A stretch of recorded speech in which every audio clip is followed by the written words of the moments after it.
DBC নিউজের নিয়মিত আয়োজন সংবাদ সম্প্রসারণে সবাইকে স্বাগত জানাচ্ছি আমি শোভন আরেফ।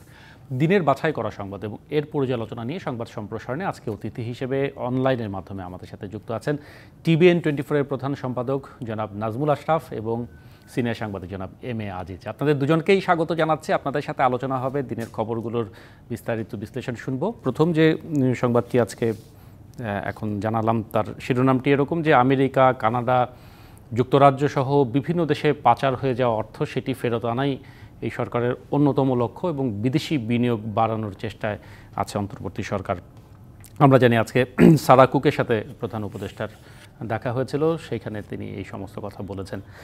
শুরুতে জনাব এম এ আজিজ, আপনার কাছে যদি আসি, পাচার হওয়া এই অর্থ ফেরত আনা আসলে কতটা চ্যালেঞ্জের? আমরা অতীতে অনেক উদ্যোগ নিতে দেখেছি সরকারিভাবে, বাস্তবায়ন হতে কিন্তু দেখা যায়নি। এখন সেটা কতখানি সম্ভব হবে? ধন্যবাদ আপনাকে। আন্তরিক হলে কিছু তো অগ্রগতি হতে পারে। আপনি ধরেন টাকা পাচার কিভাবে হয়, হুন্ডির মাধ্যমে, ওভার এনভেজিং, আন্ডার এনভেজিং মাধ্যমে। ওভার এনভেজিং, আন্ডার এনভেজিং কে বলে করে? মূলত ব্যবসায়ীদের করে। এবং সেখানে একটা আপনার কর কমিশনে আপনার একটা টিম থাকে 4-5 জনের। তারা ওখানে কি সব লোক 4-5টা পাওয়া যায় না? অবশ্যই পাওয়া যায়। দ্বিতীয়ত, আপনি বলেন এই 16 বছরে একটা হুন্ডি ব্যবসায়ীকে ধরা হয়েছে? এটা সরকারের গোয়েন্দা সংস্থা ছিল না? আমি তো জানি হুন্ডি ব্যবসাটা কে করে। তো সুতরাং সরকার ইচ্ছে করে ধরে। অর্থ পাচারে বাংলাদেশ ব্যাংকে ইন্টেলিজেন্স ইউনিটে থেকে তালিকা দেওয়া হয়েছে হোম মিনিস্ট্রিতে, দুদকে, কিন্তু কোনো ব্যবস্থা নেওয়া হয়। আপনি দেখেন এসালামের $1 বিলিয়ন পাচার করল, সুপ্রিম কোর্ট অ্যাপিলেট ডিভিশন বলে দিল তদন্ত করা যাবে। তাহলে সমস্যাটা তো সর্বজায়গায় ছিল। সুতরাং এখন যদি আন্তরিক হয়, এখন তো ধরেন কানাডা বলেন, কানাডায় আমরা অনেক সময় দেখেছি বেগমপাড়া আছে। বেগমপাড়া কারা আছে? একজন যদি কানাডা যায় ঘুরে আসে দুদক থেকে বা কোথাও থেকে, খোঁজ পাওয়া যাবে। তারপরে ধরেন এখন আমেরিকায় ধরেন অনেকেই স্যাংশন দিচ্ছে, অনেকের টাকা কিন্তু আমরা জানি, অনেকের সহায় সম্পদ জনের কিন্তু অলরেডি বাজেয়াপ্ত হয়ে গেছে। হ্যাঁ, তো এগুলো বের করা। আমার কথা হলো যে এখন অর্থ পাচার হওয়া অর্থ এটা কিন্তু আনা খুবই কঠিন, ফেরত আনা। কারণ ওই দেশের নিজস্ব, এক এক দেশের এক এক নিজস্ব আইন আছে। তো এই জন্যই কিন্তু আন্তরিক হলে কিছু তো অগ্রগতি হবে না। জনাব এম এ আজিজ, মানে সদিচ্ছার কথা তো আপনি বলছেন, খুব স্বাভাবিক। মানে কারা এটার সাথে জড়িত থাকতে পারে, কারা পাচার করেছে, সেটির একটি সাধারণ মানুষেরও একটি হয়তো ধারণা আছে। কিন্তু আমরা জানি যে সুইস ব্যাংকে টাকা রাখা হয়, অফশোর কোম্পানিগুলোতে টাকা খাটানো হয়, দুবাই, কানাডা, যুক্তরাজ্য, যে নামগুলো আপনি বললেন, সেখানে স্থাবর অস্থাবর সম্পত্তি কেনা হয়েছে। মানে ফেরত আনাটা আসলে চ্যালেঞ্জটা কতখানি আপনার কাছে মনে হচ্ছে? কিন্তু সুইস ব্যাংকের তো অনেক দেশের এগ্রিমেন্ট আছে তথ্য সরবরাহ করে। বাংলাদেশ কেন করলো? সুইস ব্যাংকে তো কোনো তথ্য চাওয়া হয়েছে এই রেকর্ড তো আমি শুনিনি। আর বাংলাদেশ ব্যাংকে তো ইন্টেলিজেন্স ইউনিটে টাকা তারা পাচার করেছে এরকম তো একটা তালিকা সরকারের কাছে দেওয়া হয়েছে, দুদকে দেওয়া হয়েছে, হোম মিনিস্ট্রিতে দেওয়া হয়েছে, কোনো পদক্ষেপ তো দেয়নি।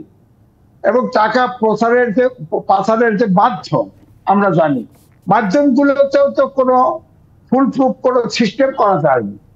আমি তো বললাম যে আপনার হুন্ডির মাধ্যমে টাকা পাচার হয়, আর আপনার ইয়েতে ওভার এনভেজিং, আন্ডার এনভেজিং হয়। এটা ভ্যালুয়েশন কে করে? ভ্যালুয়েশন করার ওখানে 500 লোক 7 লোক পাওয়া যায় না? অবশ্যই পাওয়া যায়। তাদের করলেই তো এই জায়গায় অন্তত পক্ষে কন্ট্রোল করা সম্ভব। হুন্ডি ব্যবসায়ীকে ধরেন না, মাদক ব্যবসায়ীকে ধরবে, নবকৃতি, এই যে বৌদিকে ধরা হয়েছে, মাদক সম্রাট বৌদিকে ধরা হয়েছে। হুন্ডি 4-5টা ধরে দিলে তো এটা কন্ট্রোল হতে পারে। তো এটা চেষ্টাটাই তো তার। অন্তত আমি বলবো যে ডক্টর মোহাম্মদ ইউনূস, তিনি ধরেন যতই বলি বিশ্বখ্যাত, তিনি যদি এই রাষ্ট্রগুলোতে পশ্চিমা দেশগুলোতে পার্সু বা যে কোনো দেশে পার্সু করে, আমার বিশ্বাস কিছু ফল আসবে, কিন্তু চেষ্টাটা আন্তরিকভাবে করতে হবে এবং সব জায়গায় চেষ্টা করতে হবে। একদম স্পষ্ট আপনার বক্তব্য, অনেক ধন্যবাদ জনাব এম এ আজিজ। জনাব নাজমুল আশরাফ, আপনার কাছে আসি, মানে পাচার হওয়া অর্থ সম্পর্কে আপনার মতামত জানবো, সেই সাথে আমরা আজকে দেখলাম যে বিদেশি বিনিয়োগের ক্ষেত্রেও এক ধরনের আহ্বান জানানো হয়েছে, কিন্তু এখন দেশের যে পরিস্থিতি বিবেচনায় সেই বিদেশি বিনিয়োগ আসা এবং টেকসই হওয়া সেটিকে নিশ্চিত করা চ্যালেঞ্জের মনে করেন কিনা? কারণ আমরা সাম্প্রতিক সময় নারী টি-20 বিশ্বকাপের ভেন্যু পরিবর্তন হতে দেখেছি, আইসিসি দেশের পরিস্থিতি বিবেচনায় এই সিদ্ধান্ত জানিয়েছে। সব মিলে আপনি কি মনে করছেন? ধন্যবাদ আপনাকে। আজিজ ভাই মোটামুটি এই পাচার করা অর্থ ফিরিয়ে আনার অনেকগুলো দিক উল্লেখ করেছেন, আমি সেগুলো পুনরাবৃত্তি না করে বলতে চাই। একমাত্র উত্তর হচ্ছে যে আমরা চাই কিনা। গত 16 বছরে কত পরিমাণ টাকা কোন কোন দেশে রপ্তানি হয়েছে তার তথ্য কিন্তু নানান ভাবে গণমাধ্যমে এসেছে, কিন্তু সরকারের দিক থেকে এগুলো স্বীকারই করা হয় নাই। আপনি স্বীকারই করছেন না যে এত বড় একটা অপরাধ হয়েছে, দেশের অর্থ বাইরে পাচার করা হয়েছে, এবং সে অর্থ কারা পাচার করেছেন? দুর্নীতিবাজ ব্যবসায়ী, দুর্নীতিবাজ আমলা, মোটামুটি এই দুই শ্রেণীর মধ্যেই কিন্তু এই কাজগুলো হয়েছে।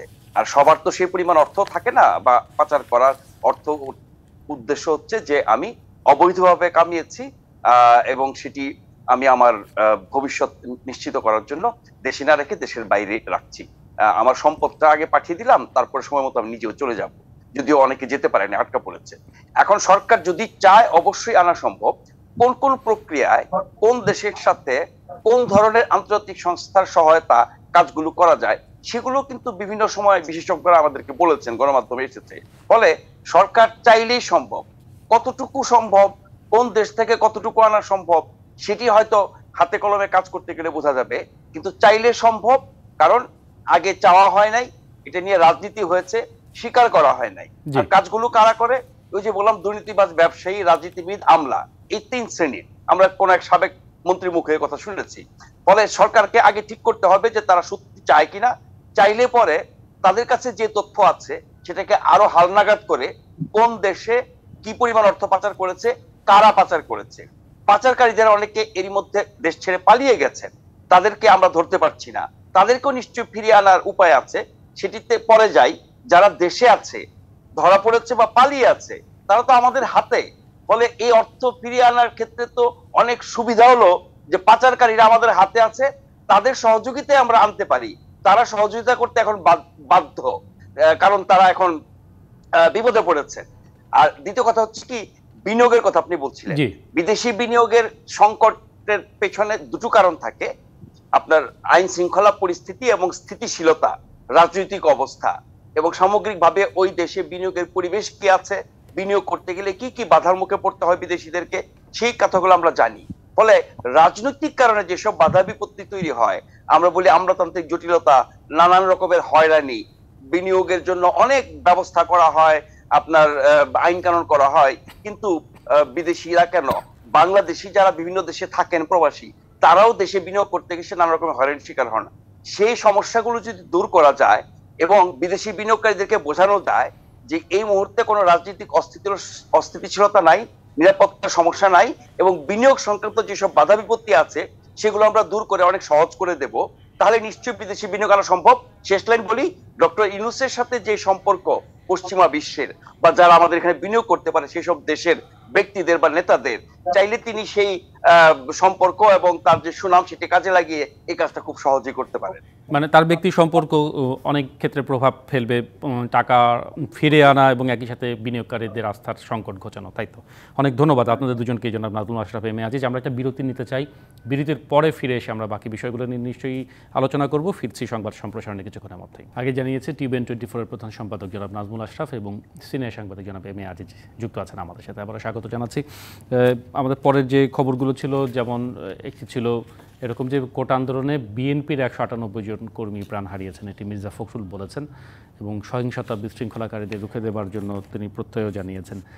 এর বাইরে আরেকটি খবর ছিল যে এরকম যে উপাচার্য নিয়োগ না হওয়া পর্যন্ত বিশ্ববিদ্যালয়গুলো খোলা ঠিক হবে না, এটি শিক্ষা উপদেষ্টা ডক্টর ওয়াহিদুদ্দিন মাহমুদ আজকে জানিয়েছেন। এবং এইচএসসির নিয়ে একটি বিষয় ঘটছে, তার ফল মূল্যায়নে বিশেষজ্ঞরা কাজ করছেন, এটিও শিক্ষা উপদেষ্টা জানিয়েছেন। জনাব নাজমুল আশরাফ, আপনার কাছে আসি। বিএনপির প্রসঙ্গে আপনার মতামত চাইলে আপনি করতে পারেন। শিক্ষাঙ্গনে যে অবস্থাটি এখন চলছে তার কি প্রভাব আপনি সার্বিক ক্ষেত্রে দেখছেন, সেটি সুনির্দিষ্টভাবে জানতে চাই। ধন্যবাদ। বিএনপির বিষয়টা বলতে চাই এই কারণে, যে অভ্যুত্থান বা গণ আন্দোলনের মাধ্যমে আপনার সরকারের পতন হয়েছে, সেই আন্দোলনটা মূলত করেছিল বৈষম্য বিরোধী ছাত্ররা। এরপরে কিন্তু এটা ব্যাপক বিস্তৃত হয়েছে। সেই বিস্তৃত পরিসরে অন্য কারা যুক্ত হয়েছেন, বলা হচ্ছে আপামর জনতা। নিশ্চয়ই সব শ্রেণী পেশার মানুষ ছিল, কিন্তু একটা বড় অংশ ছিল রাজনৈতিক শক্তি, রাজনৈতিক কর্মী। সেটি বিএনপি, জামাত থেকে শুরু করে বিভিন্ন দলের। ফলে ওই দলগুলোর অংশগ্রহণ কতটা ছিল এবং তাদের ত্যাগ কতখানি ছিল, তারই একটি হয়তো হিসাব আমরা পেলাম বিএনপির কাছ থেকে। এখন একইভাবে অন্যান্য দলের যারা আহত বা নিহত হয়েছেন তারা হয়তো হিসাব দেবেন। ফলে এই আন্দোলন শুধুমাত্র ছাত্রদের না, শুধুমাত্র মানে এটি মানে সার্বিক একটি রূপ রয়েছে। সার্বিক আন্দোলনে বিএনপির অংশগ্রহণ সেই প্রসঙ্গে বলছিলেন। আর সেই সাথে আমার প্রশ্ন ছিল আসলে শিক্ষাঙ্গনে যে এখন যেটি চলছে সেটির আসলে কি প্রভাব পড়তে পারে। হ্যাঁ, ধন্যবাদ আবার আপনাকে। ওই বিএনপির কথা বলছিলাম যে অন্যান্য দলের কাছ থেকে আমরা হয়তো হিসাব পাবো, কারণ যে গণ আন্দোলন বা গণ অভ্যুত্থানটি হয়েছে তার কৃতিত্ব তো সবারই, কিন্তু মূলত ছাত্রদের, বৈষম্যবিরোধী ছাত্রদের, যারা আন্দোলনটি শুরু করেছিল। কিন্তু যেটি ব্যাপক বিস্তৃত হয়েছে, যার ফলে সরকারের পতন হয়েছে, সরকারকে পালিয়ে যেতে হয়েছে প্রধানমন্ত্রী সহ, সেই আপনার কৃতিত্বের অংশ তো সবাই চাইবেন। ফলে আমরা অন্যদের কাছ থেকে হয়তো সেই হিসাব শুনবো। এবং এক কথায় বললে এটা আসলে ছাত্র জনতা, রাজনৈতিক দল, অরাজনৈতিক মানুষ, সব ধরনের মানুষের অংশগ্রহণ ছিল। সেটিরই একটা চিত্র আমরা জানলাম বিএনপি মহাসচিবের কাছ থেকে।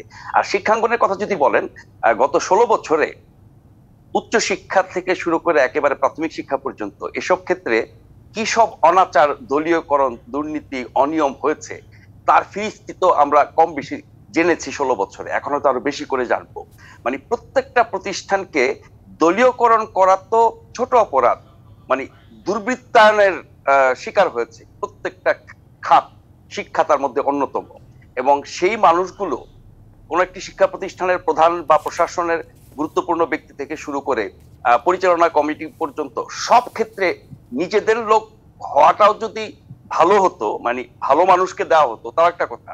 মানে খারাপ লোকদেরকে, দুর্নীতিবাজ লোকদেরকে, লুটপাট থেকে শুরু করে ক্ষমতার অপব্যবহারকারী এরকম ব্যক্তিরা কিন্তু সব ক্ষেত্রে বসেছিলেন এবং তাদের কীর্তিকলাপ কিন্তু গণমাধ্যমে এসেছে।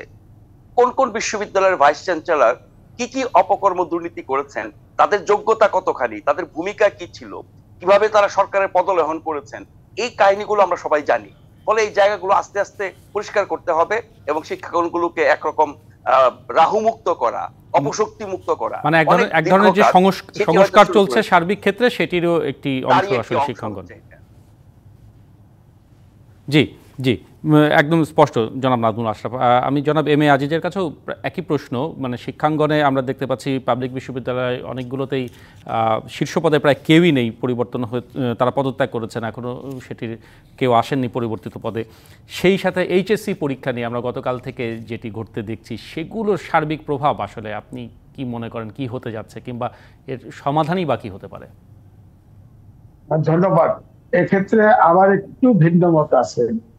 যেমন ধরেন, আমি যখন প্রেস ক্লাবে ঢুকি তখন দেখি যে আপনার এই কোঠা সংস্কার অর্থাৎ বৈষম্য বিরোধী ছাত্রদের একটা অংশ সচিবালয়ে ঢুকে থাকে এবং তারা আপনার সিঁড়ি বেয়ে উপরে উঠে শিক্ষা উপদেষ্টাকে সাথে কথা বলে এবং সেখান থেকেই ঘোষণা আসে। তারা দাবি করে ঘোষণা আসে যে পরীক্ষা বাতিল করতে হবে। এটার কারণ হিসেবে দেখানো হয় যে এখনো ছাত্ররা ট্রমায় আছে, অনেক ছাত্র নিহত হয়েছে, অনেকে হসপিটালে আছে, তারা পরীক্ষা দিতে পারবে না, সুতরাং এখন পরীক্ষা সঠিক হবে না। এবং শিক্ষা উপদেষ্টা অনেকটা, আমি বলবো তিনি কি ভেবেছেন জানি না, যাই হোক তিনি এটা বাতিল করেছেন। আবার এখানেই বক্তব্য ভিন্ন। আমি এই পরীক্ষা, এসএসসি পরীক্ষা বাতিলের পক্ষে নন, কারণ এই ব্যাচটি যারা এসএসসি এবং সমমানা, তাদের করোনা কালে কিন্তু একটা বছর লস হয়েছে। আবার অনলাইনে ক্লাস করা বলেন, গ্রামে কয়টা অ্যান্ড্রয়েড ফোন আছে, অর্থাৎ ওখানে কিন্তু শিক্ষা কিন্তু ব্যাঘাত ঘটেছে। এখন যদি আবার যে পিছিয়ে দেওয়া হলো, আবার কবে শুরু হবে, অর্থাৎ তারা কিন্তু একটা সেশন জটে পড়ে গেল। অর্থাৎ এখন যদি, যেটা আমি শুনলাম, যে তারা কিভাবে রেজাল্ট দেওয়া যায় তা বসে সিদ্ধান্ত নেবে। জি, আর একটা রেজাল্ট দেওয়ার মূল্যায়নের পথ কি আছে, একটা অটো প্রমোশন, আমি এটার খরচনা দিচ্ছি। হতে পারে এরকম যে যারা আপনার হসপিটালে যায় নাই, তারা ক্লাস করতে পারে, পরীক্ষায় হলে উপস্থিত হতে পারে, তাদের পরীক্ষাটা হতে পারে। যারা হসপিটালে আছে তাদের জন্য একটা চিন্তা করা যেতে পারে যে তারা সুস্থ হওয়ার পরে তাদের স্পেশাল লাইক শিক্ষকরাই কোচিং করায় পরীক্ষাতে হবে নাকি অটো পাসতে হবে। তবে আমি অটো পাসের কিন্তু সবসময় বিরুদ্ধে, কারণ অটো পাস হলে জ্ঞান অর্জন, শিক্ষাটা হবে না। আমার এখন আমি এই জন্য বলছি, এছাড়া শিক্ষা উপদেষ্টা একটা কথা বলেছিল, বর্তমান যে কারিকুলাম এটা বাস্তবায়ন সম্ভব নয়, তাই পরিমার্জন করে এই শিক্ষাক্রম বাস্তবায়নে যাওয়া হবে। আমার বক্তব্য হলে পরিমার্জন নয়, এখন যে শিক্ষা কার্যক্রম, এখন যে শিক্ষা প্রতিষ্ঠানের কারিকুলাম, এটা চতুর্থ শিল্প বিপ্লবে একদমই অনুপযুক্ত। অটোমেশনের যুগে যেখানে বিজ্ঞান ভিত্তিক মনস্ক লোক দরকার, আমি এটা লিখিয়েছি। অর্থাৎ এই পরিমার্জনটা কিন্তু সময়ের চাহিদায় অটোমেশনের যুগে, যেখানে রোবট, আইওটি, সায়েন্স, ইন্টেলিজেন্স এইসব কাজ করছে, সেখানে রোবট যখন মানুষের বিকল্প হয়ে আসছে, আমাদের 1.5 কোটি লোক বিদেশে থাকে, 100 কোটি লোক, তারা কিন্তু ইতিমধ্যে ফেরত, আগামী 10 থেকে 15 বছর পরে আপনি প্রবাসের লোক পাঠাতে পারবেন না। আমি 3 মাস আগে ব্যাংকক থেকে একটা হসপিটাল থেকে আসছি, একটা রোবট পুরা হসপিটালটাকে পরিষ্কার করছে, ঝাড়ু দিচ্ছে, ক্লিন করছে। অর্থাৎ ওখানে কমপক্ষে ওই হসপিটালটা 30টা ক্লিনার দরকার। সুতরাং এখন যুগের চতুর্থ শিল্প বিপ্লবের উপযোগী শিক্ষা করতে হবে। মানে জনাব এম এ আজিজ, মানে আমি যদি বুঝে থাকি যে মানে যুগোপযোগী সংস্কার যদি করতেই হয়, পরিমার্জন করতে হয়, সেটি যুগোপযোগী করা উচিত বলে আপনি মত দেন। জি জি, অনেক ধন্যবাদ আপনাদের দুজনকে। আমরা আরেকটি বিরতির সময় হলো, বিরতির পরে আমরা ফিরে এসে সংবাদ সম্প্রসারণে বিশেষ করে বিসিবিতে যে ঘটনাটি ঘটে গেছে সেই বিষয়গুলো নিয়ে আলোচনা হবে। নিশ্চয়ই সাথে পাচ্ছি আপনাদের, আবারও স্বাগত। এবার আমরা একটু খেলাধুলার অঙ্গনের কথা নিয়ে আলোচনা করতে চাই। রাজনীতি, বিদেশি বিনিয়োগ, শিক্ষাঙ্গনের কথা বললাম। বিসিবিতে নাজমুল হাসান পাপন যুগের অবসান ঘটেছে। নতুন সভাপতি হয়েছেন সাবেক ক্রিকেট অধিনায়ক ফারুক আহমেদ, এবং তিনি গঠনতন্ত্র, কোচিং, ভবিষ্যতের পরিকাঠামো, অভিজ্ঞ এবং তরুণের ভারসাম্যপূর্ণ পরিচালক বোর্ড, এরকম অনেকগুলো গুরুত্বপূর্ণ বিষয় নিয়ে কঠিন পরিবর্তনের কথা আজকে বলেছেন। নিশ্চয়ই দর্শকরাও দেখেছেন। এখন এই পরিবর্তন কতটা কঠিন হবে তার জন্য, তার যাত্রা কতটা কঠিন বা চ্যালেঞ্জের হবে, শুরুতে যদি এম এ আজিজ আপনার কাছে আসি।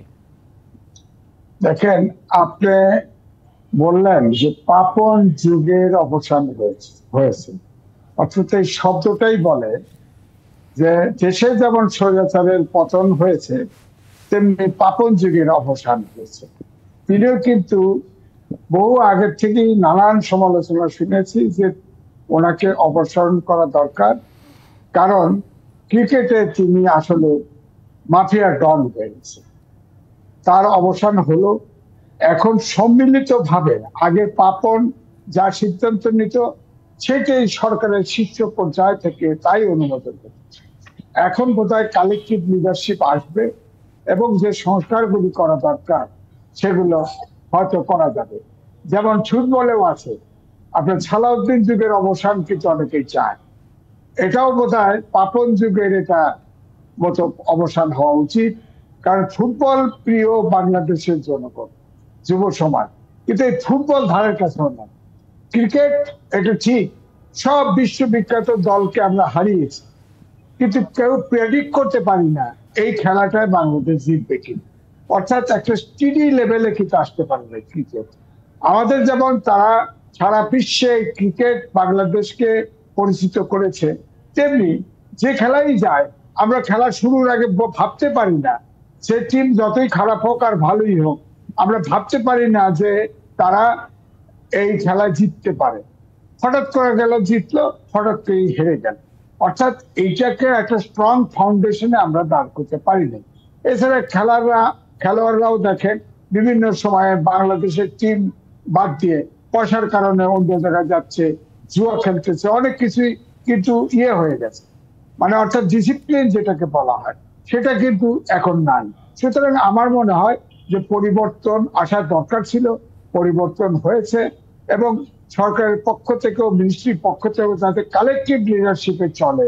কারণ আমরা মনে হয় খেলাধুলা যেহেতু মাঠ টাট কিছু নাই, খেলায় বিশেষভাবে নজর দেওয়া কিছু দরকার আছে। নইলে যুব সমাজ, আপনি দেখেন বাংলাদেশে প্রথম আলোতে নিউজ আছে, যুবকরা দেশ ছাড়ার জন্য মরিয়া। হ্যাঁ, সুতরাং এই যুবকদেরকে তৈরি করতে আমার মনে হয় খেলা স্পোর্ট বলেন যে কোনো খেলাই সেই দিকে অনেক বেশি গুরুত্ব আসলে দেওয়া উচিত। অনেক ধন্যবাদ এম এ আজিজ। নাজমুল আশরাফ, ফারুক আহমেদ এই প্রথম কোনো ক্রিকেটার এবং জাতীয় দলের যিনি অধিনায়ক তেমন একজন ব্যক্তি বিসিবির প্রধান হলেন। নাজমুল আবেদিন ফাহিমের মতো থিঙ্ক ট্যাঙ্ক তার সাথে আছেন। সব কিছু মিলিয়ে আপনি তার যাত্রাকে কতখানি ইতিবাচক দেখছেন, কিংবা তার চ্যালেঞ্জগুলো কি কি দেখছেন সামনে? নিশ্চয়ই ইতিবাচক, কারণ পাপন যুগের অবসান এটাই পুরো বার্তাটা দেয়। তাহলে সেই যুগটা কিরকম ছিল, ক্রিকেট আমাদের কত সাফল্য এনে দিয়েছে জাতীয় এবং আন্তর্জাতিক ভাবে। এবং ক্রিকেট যদি বলা হয় এককভাবে একটি ক্ষেত্র যেটা আমাদেরকে আন্তর্জাতিক ভাবে সম্মানিত করে, জাতীয় ভাবে আমাদেরকে ঐক্যবদ্ধ করে, এবং আমাদের আনন্দের সীমা থাকে না যখন আমাদের ক্রিকেটাররা ভালো খেলেন। সেই ক্রিকেট খেলোয়াড়দের উপরে তো নিশ্চয়ই মূলত নির্ভর করে আমাদের সাফল্য।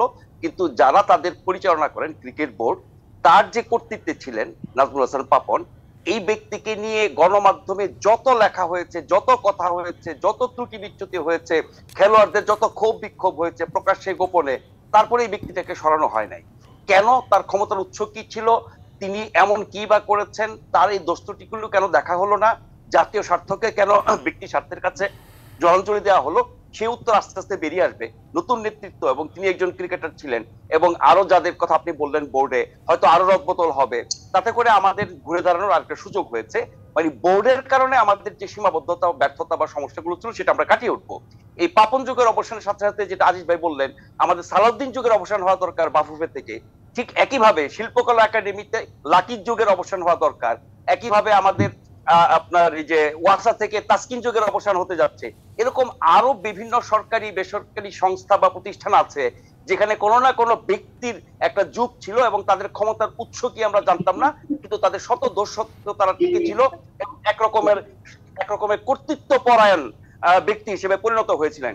রাষ্ট্রীয়ভাবে যেমন শেখ হাসিনা ছিলেন কর্তৃত্ব পরায়ণ একক ব্যক্তির হাতে সবকিছু যা খুশি করতেন, কোনো জবাবদিহিতার ব্যাপার ছিল না, ঠিক একইভাবে তার আমলে বিভিন্ন প্রতিষ্ঠানেও এই ব্যক্তিগুলো ছোট ছোট শেখ হাসিনা হয়েছিলেন। এরকম আরো যেসব জায়গায় এরকম কর্তৃত্বপরায়ণ ব্যক্তি আছেন, সেই যুগগুলোর অবসান হওয়া দরকার, এবং ভালো নেতৃত্ব, ভালো প্রশাসক, ভালো লোকদেরকে সামনে এনে সেই প্রতিষ্ঠানগুলোকে যদি আমরা ঢেলে সাজাই, নিশ্চয়ই পরিস্থিতি অনেক পরিবর্তন হবে। অনেক অনেক ধন্যবাদ জনাব নাজমুল আশরাফ, ধন্যবাদ জনাব এম এ আজিজ, এবং ধন্যবাদ জানাতে চাই যারা এতক্ষণ আমাদের সাথে ছিলেন। আমাদের এই ছিল আজকের সংবাদ সম্প্রসারণে। থাকুন জিবিসি নিউজের সাথেই।